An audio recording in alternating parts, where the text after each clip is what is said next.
朋友们，综合格斗界炸锅了 ！UFC 的重量级冠军 Jon Jones 宣布退役了，这似乎是个让人觉得正常但又意外的事情。我们来简要回顾一下他在八角笼的履历。Jon Jones 在23岁时战胜了将军胡阿，成为 UFC 历史上最年轻的冠军。他是2011年至2015年和2018年至2020年的轻重量级冠军，2023年至2025年的重量级冠军，以及2016年的临时轻重量级冠军。他被视为是历史上最伟大的 MMA 运动员。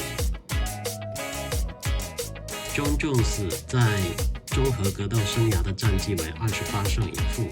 在八角笼内可以说是佛挡杀佛，神挡杀神。唯一的败绩是来自在2009年11月的一场比赛中，自己的16-6点违规肘击被判输掉比赛。自Jon Jones在2024年11月17日在 UFC 309对阵前重量级冠军米欧奇，首次卫冕自己的冠军以来，综合格斗界一直盼望着能早日看到重量级冠军的统一战。随着Jon Jones在本月22号在社交媒体上发文宣布自己退役，无疑让格斗迷们的希望落空。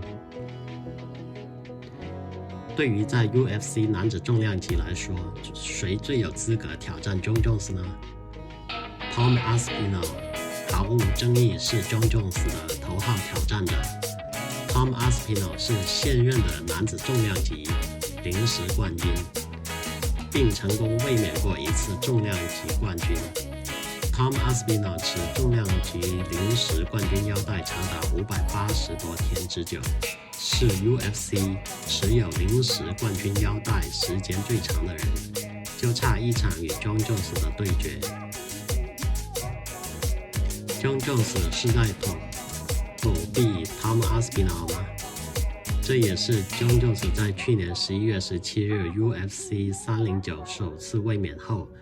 直至他本月发推退役期间被格斗迷讨论的最多的问题之一。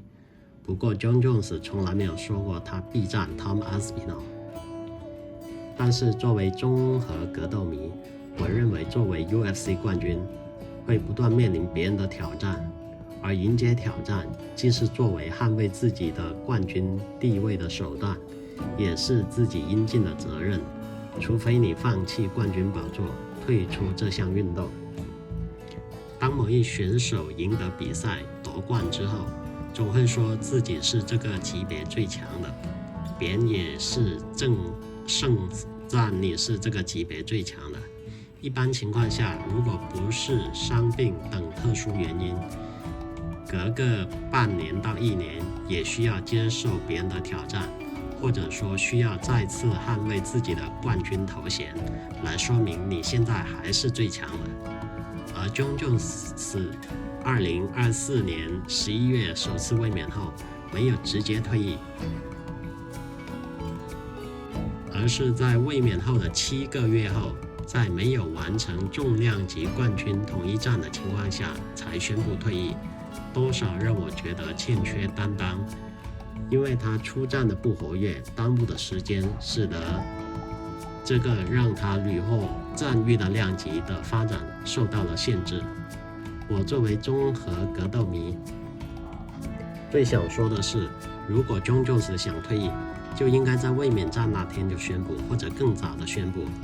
这也不至于耽误 Tom Aspinall， 耽误众多喜欢这项运动的人多看一场重量级的冠军赛。你觉得呢？